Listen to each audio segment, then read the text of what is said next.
स्थित एक छोटे से गांव में धन्ना जाट का जन्म हुआ। वे एक किसान परिवार में पैदा हुए थे और बचपन से ही बड़े भोले और निष्कपट स्वभाव के थे।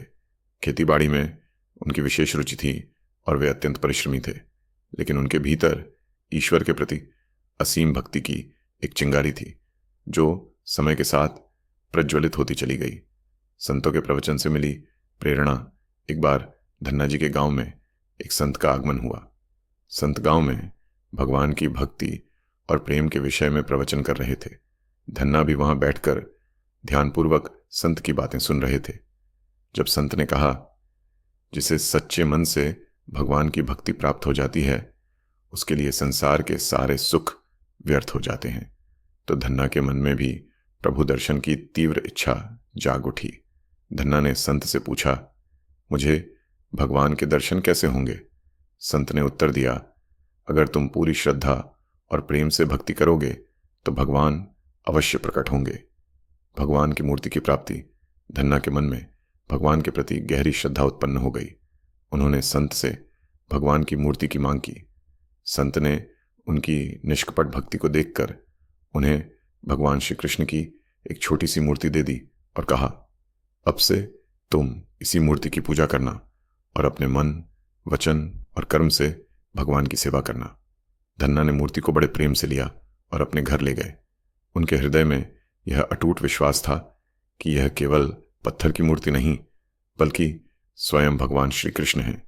उन्होंने मूर्ति को अपने घर के पूजा स्थल में रख दिया और प्रतिदिन उनकी सेवा में लग गए।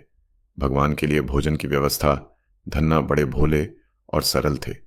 उन्होंने सोचा कि यदि भगवान मेरे घर में रहते हैं तो उन्हें भी भोजन की आवश्यकता होगी। अतः वे प्रतिदिन अपने खेतों में काम करने के बाद घर आकर भगवान को भोजन परोसते और प्रतीक्षा करते कि भगवान स्वयं आकर भोजन ग्रहण करेंगे। धीरे धीरे गांव के लोग उनका मजाक उड़ाने लगे। वे कहते, धन्ना, तुम किसे भोजन परोसते हो? भगवान कभी इसे खाने नहीं आएंगे। लेकिन धन्ना के मन में किसी प्रकार का संशय नहीं था। उनका प्रेम और विश्वास अडिग था। भगवान की कृपा, एक दिन धन्ना ने भगवान के लिए स्वादिष्ट भोजन बनाया और उन्हें परोसकर बाहर चले गए। वे आशा से भरकर सोच रहे थे कि आज भगवान अवश्य भोजन करेंगे। उनके निष्कपट प्रेम से प्रसन्न होकर भगवान श्री कृष्ण ने सजीव रूप में प्रकट होकर भोजन ग्रहण किया। जब धन्ना लौटे तो उन्होंने देखा कि थाली खाली है। उनकी खुशी का ठिकाना न रहा। अब यह रोज की बात हो गई। धन्ना भगवान को भोजन कराते और वे स्वयं उसे ग्रहण करते। ये देखकर गांव के लोग आश्चर्यचकित रह गए। गांव के मुखिया की परीक्षा गांव के मुखिया को जब इस बात का पता चला तो उसने इसे एक भ्रम समझा। उसने धन्ना की परीक्षा लेने का निर्णय किया। एक दिन उसने धन्ना से कहा, यदि तुम्हारे भगवान सचमुच तुम्हारा भोजन खाते हैं तो हमें भी दर्शन कराओ। धन्ना ने भोलेपन से उत्तर दिया, भगवान तो प्रेम के वश में होते हैं।